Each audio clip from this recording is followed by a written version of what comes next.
जाहीर झाला त्याच्या आधी दिल्लीमध्ये मला काही लोक भेटायला दोन लोक त्याची नावं सत्य ते आता माझ्याकडे नाही आहेत आणि त्याचं सर्च दिलं नाही. आणि त्यांनी मला सांगितलं की महाराष्ट्रामध्ये 288 विधानसभेच्या जागा आहेत आणि जवळला 160 जागा निवडून येण्याची गॅरंटी दिली.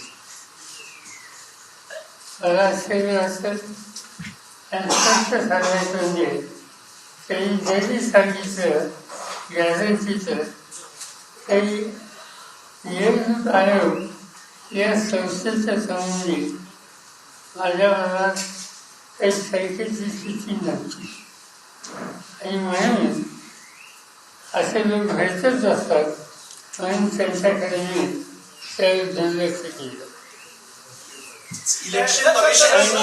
एक मिनिट, लेट हिम फिनिश. ते झाल्याच्या नंतर त्या लोकांची आणि राहुल गांधी यांची मी भेट घालून दिली. त्या लोकांना जे काही म्हणायचं होतं ते राहुल गांधींच्या समोर म्हणलं आणि राहुल गांधींचं माझं मत या कामात आपण लक्ष देऊ नये, हा आपला रस्ता नाही, आपण लोकांच्याकडे जाऊ आणि लोकांचा भाषेला मिळेल कसा नाही हा निर्णय आम्ही घेतला आणि त्याकडे तर आत्ताची सगळ्यात मोठी बातमी, शरद पवार काय बोलले ते आपण ऐकलंय. विधानसभा निवडणुकीआधी 2 माणसं भेटायला आली होती आणि विधानसभेत 160 जागा जिंकून देण्याची त्यांनी गॅरंटी दिली होती. आपण या दोन्ही व्यक्तींची राहुल गांधींची भेट घालून दिलेली. मात्र राहुल गांधी आणि आपली चर्चा झाल्यानंतर आपण या सगळ्यात पडायला नको अशा निर्णयाप्रत आपण पोहोचलो, असा गौप्यस्फोट शरद पवार यांनी पत्रकारांशी बोलताना केलाय.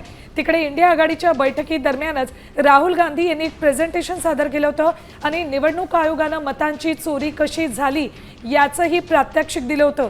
तर काही वेळापूर्वी साम टीव्हीवर आपण इंडिया टुडेचा एक रियालिटी चेकही बघितलाय.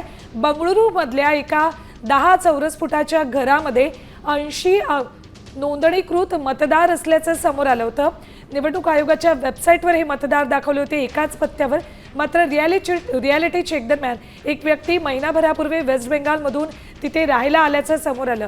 या व्यक्तीनं इथे केवळ 2 ते 3 व्यक्ती राहत आहेत असं सांगितलं.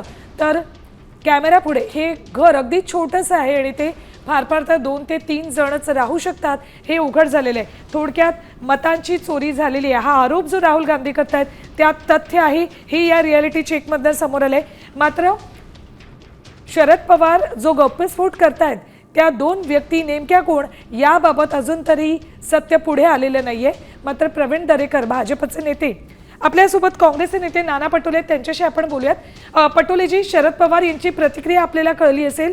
विधानसभेपूर्वी 2 व्यक्ती भेटायला आलेल्या आणि 160 जागा जिंकून देण्याचा गॅरंटी त्यांनी दिलेली असं शरद पवार म्हणतायत. बघा, या ऑलरेडी पहिलेच पवार साहेबांनी या पद्धतीचं स्टेटमेंट केलेलंच होतं. आणि या सगळ्या याच्यामध्ये बीजेपी कडून ज्या पद्धतीने थट्टा केली जाते की हारलेत म्हणून तिथे वक्तव्य करतात आहेत. समजा यांना लोकशाहीची चिंता असेल थोडीफार, राहुलजींनी आता जे मुद्दे उपस्थित केले आणि ज्या पद्धतीनं त्यांनी विश्लेषण मांडलं देशाच्या जनतेसमोर की लोकशाहीचा दिवसाढवळा खून भारतीय जनता पार्टी सत्तेसाठी कशी करते आणि खरंच भाजपला. पटोलेजी जर भाजपकडून लोकशाहीचा खून होतोय आणि विधानसभेच्या आधी ही 2 व्यक्ती भेटायला आल्या होत्या तेव्हाच का या 2 व्यक्तींबद्दल सांगितलं नाही? 6 महिने उलटून गेले तर त्याला. पवार साहेब पहिले बोललेले होते तर तुम्हाला तुमची विस्मरण शक्ती कमी झाली असेल. ऑलरेडी पवार साहेब त्याच काळात बोललेले होते की असे लोक मला भेटायला आले होते, पण त्यांनी सांगितलं आता जे बोलले पवार साहेब तेच म्हणाले की आम्हाला अशा पद्धतीच्या निवडणुका नाही जिंकायच्या आहेत, आम्हाला लोकांच्या मधूनच लोकांच्या मतावर निवडणुका जिंकायच्या आहेत. हे पवार साहेब पहिलेही 6 महिन्याच्या पहिले बोललेले आहे. त्यामुळे ही गोष्ट आहे की भाजपचा जो मुद्दा या ठिकाणी मी उपस्थित करतो आहे की लोकशाहीच्या भूमिकेत निवडणूक आयोगाची भूमिका जी संशयास्पद आहे आणि निवडणूक आयोग हे परस्पर माहिती लपवत आहे. आपल्याला माहिती असेल की आम्ही निवडणूक झाल्यानंतर मी त्यांना म्हणालो होतो की कुठल्या बूथवर किती मतदान झालेलं आहे त्याचे फुटेजेस आम्हाला पाहिजे 5 वाजताच्या नंतरचे. निवडणूक आयोगाने आणि केंद्र सरकारने नियमच बदलून टाकले. म्हणजे हे का लपवतात? या सगळ्या गोष्टीचा विचारविमर्श आता माध्यमांनी पण घेतला पाहिजे. कारण की फक्त आम्हीच बोलावं असं नाही. आता लोकशाहीचं स्वतःस्तंभ म्हणून माध्यमही आहे. माध्यमाची जबाबदारी आहे आणि लोकांच्या मनात शंका आहे. पटोलेजी धन्यवाद आमच्याशी बोललात त्याबद्दल. आपल्यासोबत नाना पटोले होते आणि शरद पवारांनी या आधी सुद्धा हे वक्तव्य केलंय असं त्यांनी सांगितलंय. आता isakal.com आहे देशातील नंबर 1 ची मराठी न्यूज वेबसाईट. प्रत्येक अपडेटसाठी isakal.com ला नक्की भेट द्या.